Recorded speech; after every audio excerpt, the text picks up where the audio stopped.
Legendary. I risk it all just to reach these heights. I can never let them dim these lights. I grind sunrise through street lights. Ain't a speck of fear in these eyes. You couldn't take a step in these mics. Never slipping, cause every single day another star is born. Lord had mercy, then Rashad was born. Code name Yoda, all around scorer. Originator of the snapback crossover. Sports talk show 2319. Putting the unseen in that ultralight beam. Analytic like a mathematician. Mad prediction of players' draft positions. If you can't tune in, set the DVR. He set with Skip, Hurd, and Chris Broussard. The focus is hoops, known and unnotables too. Welcome to the hottest show without further ado. Welcome to Sports Talk 2319. I am your host, Rashad Phillips, and today we're going to talk about teams all over the country. And you know, I got players for you. Let's go!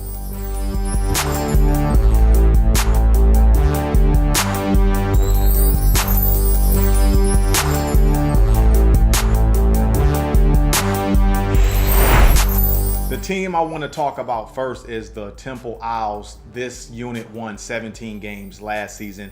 They returned Austin Jr., who I believe is their best scorer. Quentin Rose, a 6'8" do-it-all type of player. This Temple Owls unit is a big unit. They have only one player under 6 foot on their roster, Alani Moore. The rest of the guys are long, rangy type of guys that can switch out on defense. So I really like what the Temple Owls have, and look for this team to make some noise this season.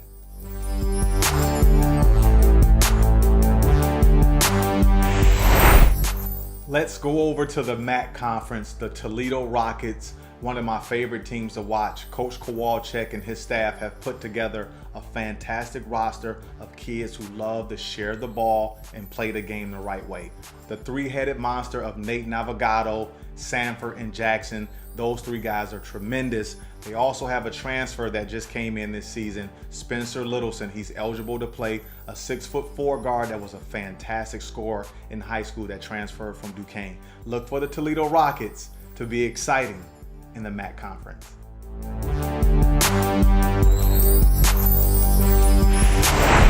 Let's go over to the Big Ten. Obviously, there's Michigan State, Michigan, and Purdue. But the team I want to talk about is the Nebraska Cornhuskers. They have a fantastic wing scorer in James Palmer Jr., 6'6", long, wiry arm kid that averaged just over 17 points last season. That 1-3-1 does give people some problems during the season. I watched this Nebraska team last year play Kansas down to the wire. Look for the Cornhuskers to cause some havoc in the Big Ten.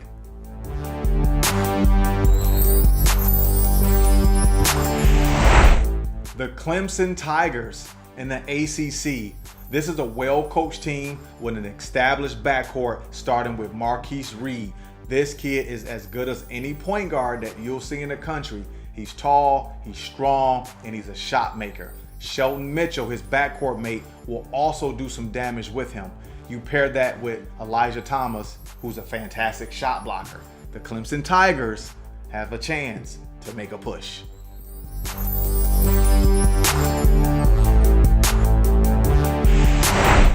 The Colorado Buffaloes. I know it may sound strange to you guys, but I really love this team. McKinley Wright is one of the better point guards in all of the country. I look for the Buffaloes to turn the corner. But let's stay in the Pac-12. Another team that I really like in that conference is the USC Trojans. This team is poised to be atop of the Pac-12 for the next few years. They have a fantastic recruiting class, but that's a story for another day. This season, Benny Boatwright will live up to the high expectations of him being a high caliber NBA type of player. But the transfer point guard, Derek Thornton from Duke, look for that kid to have a great season for the USC Trojans.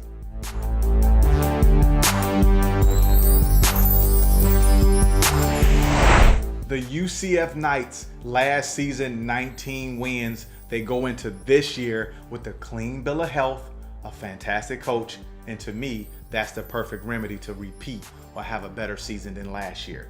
BJ Taylor and Dawkins will combine to be one of the best scoring tandems in the conference. You pair that with Taco Fall, who is a paint roamer, 7'5" shot blocker. This team, if they can improve their 64% free throw percentage as a unit and that 32% three-point percentage as a unit, the UCF Knights will be a team to reckon with come late February.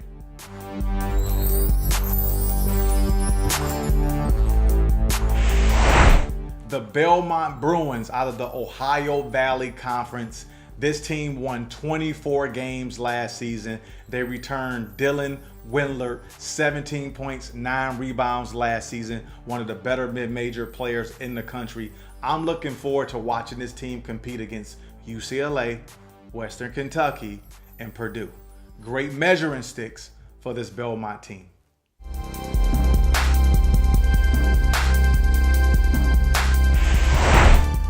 The best conference in college basketball this season, in my opinion, is the SEC conference. And one reason alone, the coaches. They have Barnes, Avery, Pearl, Konzo Martin, Calipari, Mike White, Tom Crean, Bryce Drew, Mike Anderson, Will Wade, Ben Holland, Frank Martin, Kermit Davis. A conference full of mastermind coaches. I'm excited just to see how all of these great coaches play chess with one another.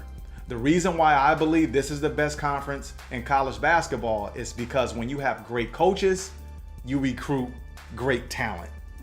Tennessee, one of the most physical teams in all of the country.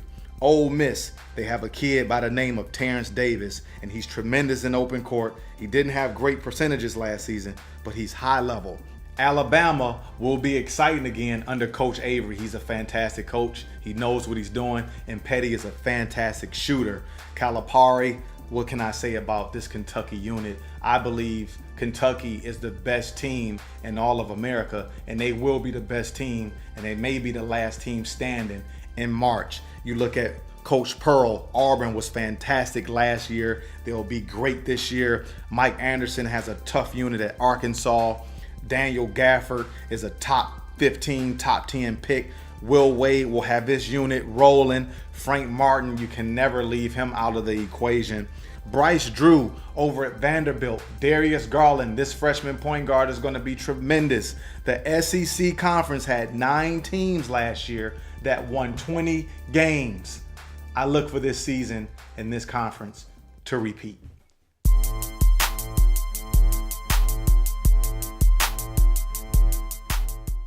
The team that I want everybody to tag this season and watch closely is the Pacific Tigers out of the West Coast Conference.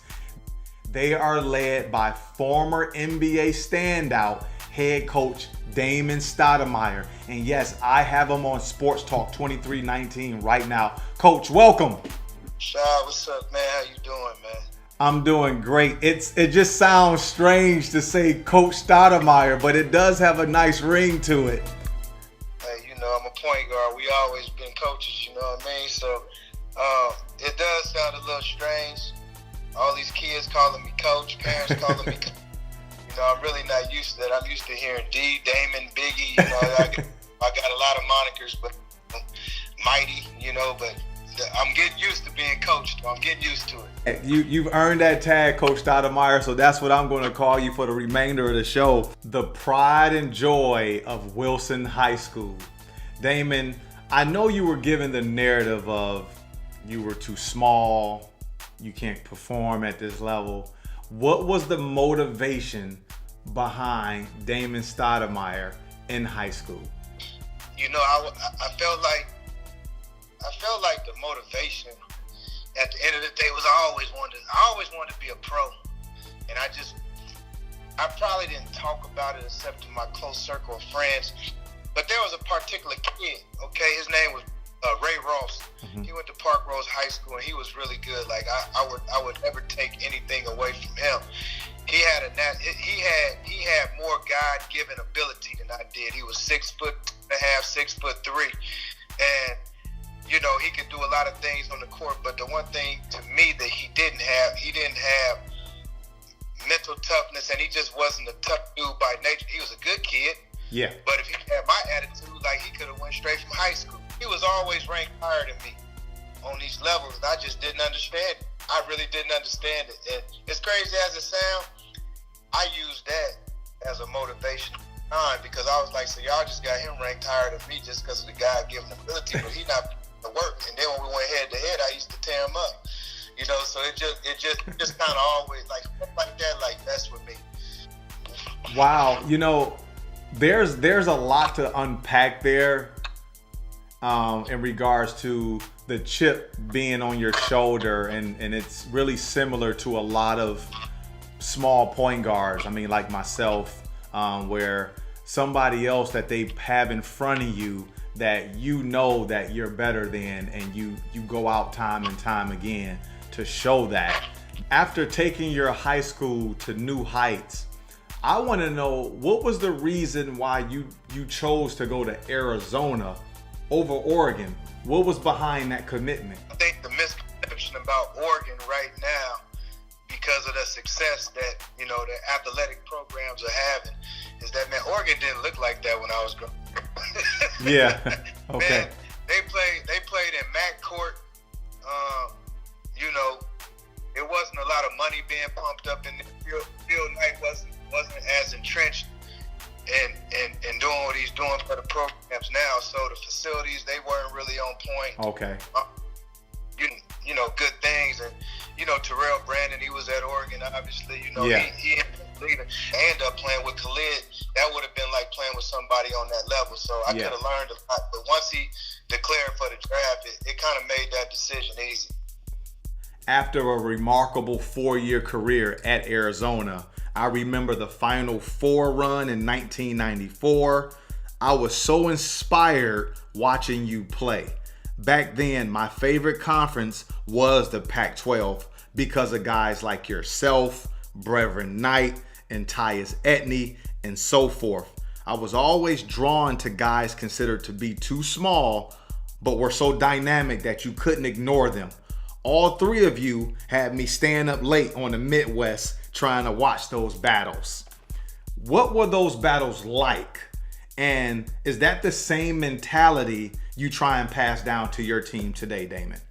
So Tyus was like a friend / nemesis because, like I said, we end up playing AAU together. And so it's just crazy, man, that, you know, how our careers parallel so much. We were by a lot of the same schools. You know, he ended up going to UCLA. I ended up going to Arizona. You know, his mom and dad, the Edleys, you know, they treated me like a son. They were really good people. So, you know, playing against Tyus, you know, it was always something special. It's funny. We were two small guards, but we were two. I can lump Brevin Knight into the same boat. Me, Tyus, and Brevin were all small guards, but our games were so different. Very different.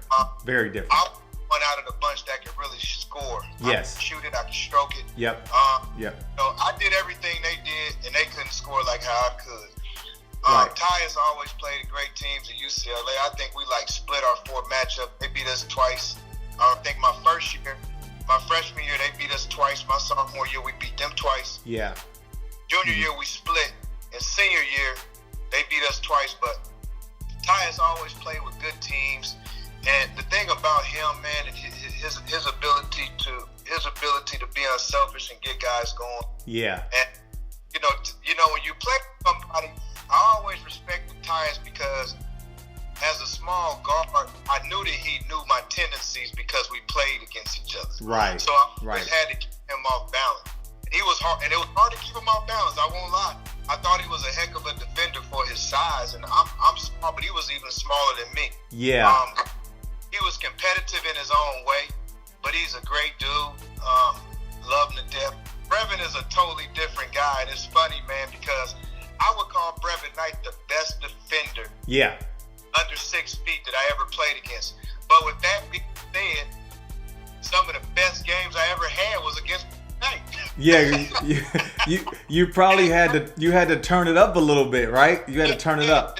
It's crazy because, you know, my career high in college was against Stanford at 45 against Stanford at their place. And like I said, Brevin wasn't really a scorer, but man, he was another dude. You had to keep him off balance. You had to keep him off balance. Yes. It was like he had solid defense, but then he was a gambler, and it seemed like as a gambler, he always gambled right. He led the NBA in steals, right, when he was there for a time. Yeah, but you know what? Brevin was a competitor. Yeah. You know, dude is, you know what I always appreciated about him? Because today's kid don't do it. It did not matter how much I scored against him. He came the same way. It never deterred him from what he was trying to do. It never did.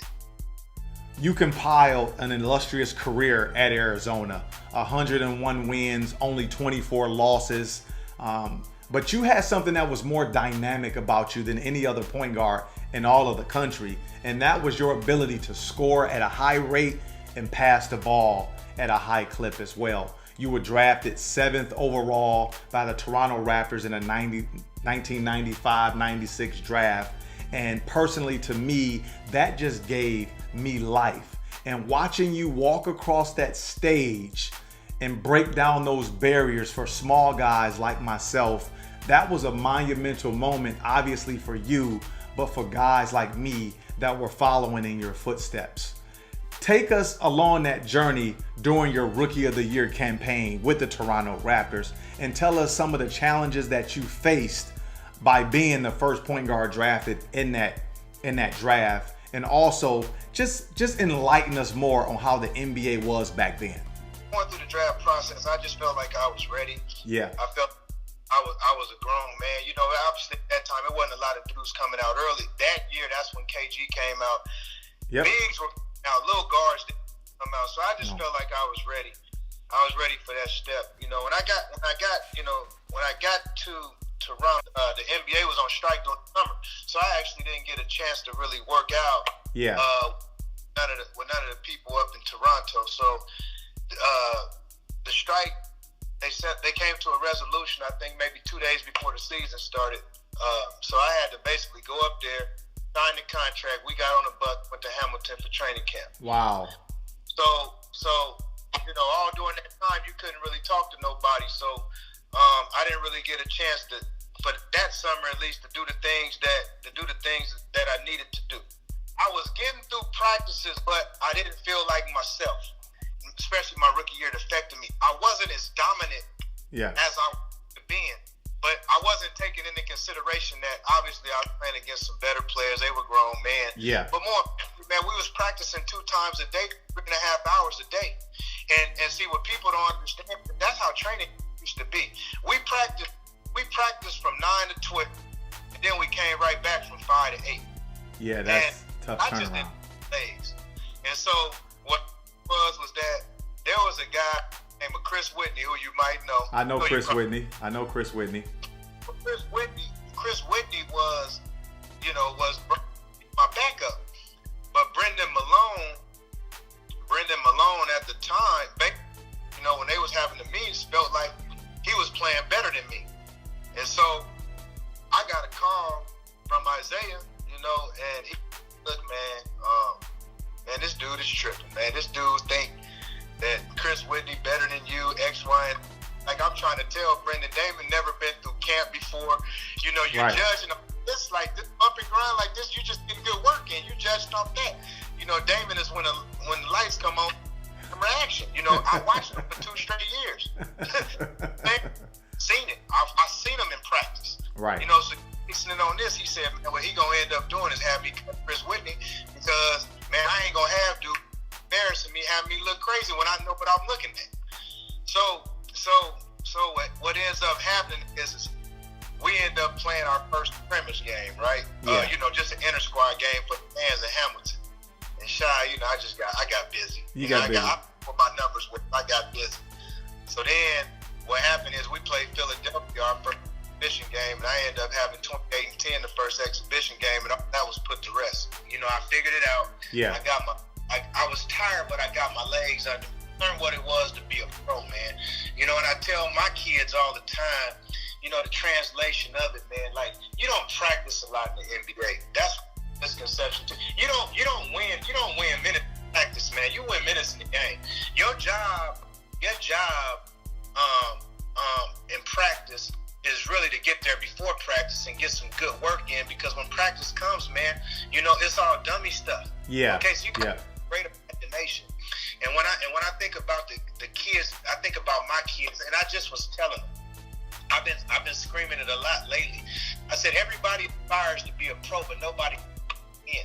And I said, guys, what do I mean by, you got to stay focused mentally, man. You can't allow yourself to dribble. To follow up your fantastic Rookie of the Year campaign, going into your second year, you averaged 20 points and 8 assists. Again, establishing yourself and the precedent. You went on to play 13 productive years in the NBA with some great years with the Portland Trail Blazers. I remember the 54-point game against the Hornets. I can go on for days about your career, but I want to turn the page now. Head coach Damon Stoudamire of the Pacific Tigers. You're going into your second season. Last year, you led your unit to their first ever West Coast Conference victory, one of many milestones that I know you will accomplish over time. As your first year as a head coach, tell us, how's it going so far? The first season was a transition. Obviously, I don't think you can go into coaching and you can predetermine what you're going to do. I think that, you don't really know your team. That's the point. You might have an offense in your mind, and it might be designed for the point guard, because everybody don't think, obviously I play point guard, but my best player might be a wing. So you got to figure a lot of things out on the run. I think you have to be able to adjust. I think that on the mid-major level, you got to be able to see more in a kid than he sees in himself, and then you got to have the ability to communicate that to the kid. Great point.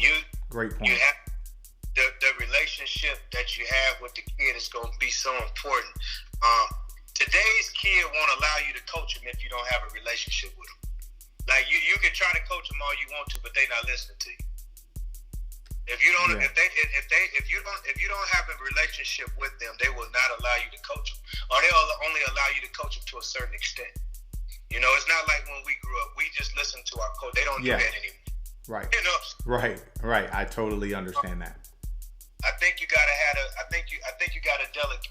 You can't take on everything yourself.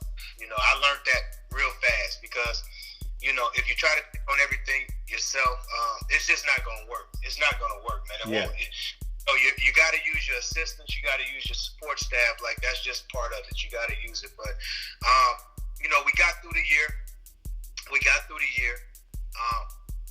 The following year, we were able to win 9 games in the WCC conference, the most wins that Pacific had gotten since we had, left the Big West and came back to the WCC. So that was big for us. We finished in fourth, had a win against BYU, took St. Mary's down the wire.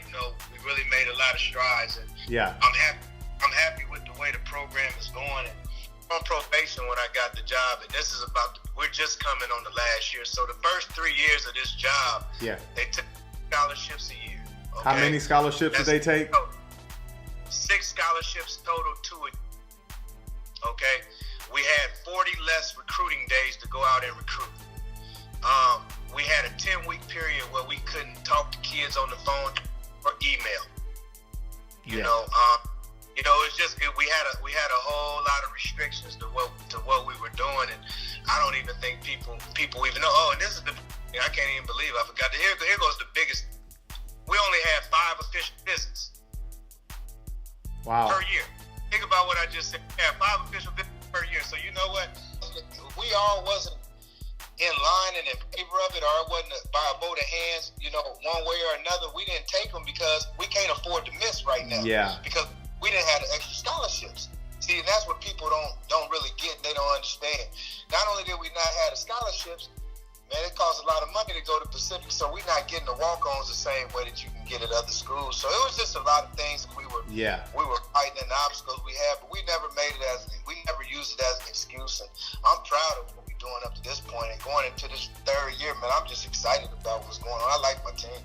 I'm really excited because, last season you had 3 guys average double figures. Roberto, obviously Miles, grad transfer to Oklahoma, and Jahil, but you got the JUCO kid, Jeremiah Bailey, coming in, and Lafayette Dorsey, I believe, was your best player last year before he got hurt. That 6'2" guard combo can score it a lot. But a lot of people don't know you have a kid, a 6'8" kid named Jabril Price Noel out of Canada. This kid is tremendous. He can do a little bit of everything. So I'm excited to see your team. With all that being said, you didn't have the visits. You were down some scholarships. So you were kind of playing with one hand behind your back. But let me shed some light on how great your team looks going forward. Last season, you guys lost 13 games by 10 points or less.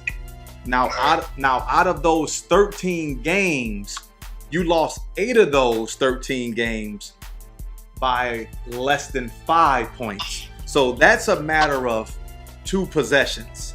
So going into this season, what's been the main focus? Because if you win half of those 13 games, the Pacific Tigers folks are sitting at around 21 to 22 wins with half their scholarships. So with that being said, going into this season, what's the focus for you guys now? So obviously, we need to cut down the turnovers. I think that's a big focus for me offensively. I think we'll be able to score the ball. I'm big on mental toughness right now. Yeah. I think mentally we got to get better, because at those moments when you're playing against our league, the St. Mary's, the Gonzagas, the San Franciscos, you can't let the game break you down, man. Yeah. And the game will break us down. In that moment, the game breaks us down. And you know, when you're playing against teams that, you know, take the knock out of the equation, but St. Mary's and San Francisco, I kind of love the same boat, because Randy and Kyle coach together, but they kind of do the same thing. Yeah. Like, man, it's like they run audibles, and they just sit there and wait for you to make a mistake. But if you keep them in front of you, you don't do just solid. When that shot go up, if you hit somebody, you box out, get a rebound, man, you can go the other way. But the problem is, man, the game will break us down, and we couldn't never get to that point when the game was on. And so that's the only thing that I've been talking to our guys about. I need everybody to have a chip on their shoulder, not a couple of people. I need everybody to feel like they got slighted. I need everybody to lock in and a little more into with time and score and what we needed time, you know. I may have to fly over there and do a little scrimmage and play with the guys, Coach. Hey, we can do that. I'm gonna let you run up and down. I'm just gonna spot up though. You know, Coach Stoudamire, we can talk for days and days because you're so full of basketball knowledge. But it's been truly a pleasure to watch you go through the spectrum of basketball, from being the 7th pick in the 1995-96 draft, winning Rookie of the Year, now having such a great impact on so many kids. Is truly a testament to your character and your passion for the game. I want to thank you for joining me at Sports Talk 2319. Thank you.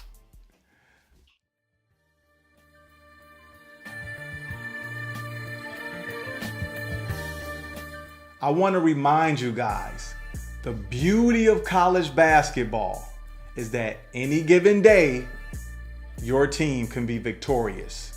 The coaches, the players, the atmosphere, the student section, the scouting reports, all those pieces to the puzzle will factor in come March. I am your host, Rashad Phillips, and this is Sports Talk 2319.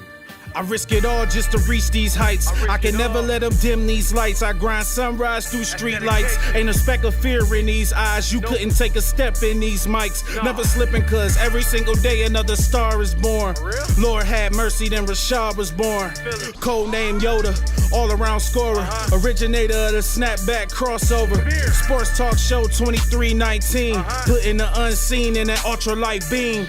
Analytic like a mathematician. Mad prediction of players' draft positions. If you can't tune in, set the DVR. He set with Skip, Hurd, and Chris Broussard. The focus is hoops, known and unnotables too. Welcome to the hottest show. Without further ado, Shad. They said the odds, I defied it though. I'm undeniable. I put in work. Can't let the weakness define me though. Soon as I find it though, I put in work. I level up cause I'm grinding though. This can't be guarded cause I put in work. Whose stock is falling and rising though. If you just gotta know, come get this work.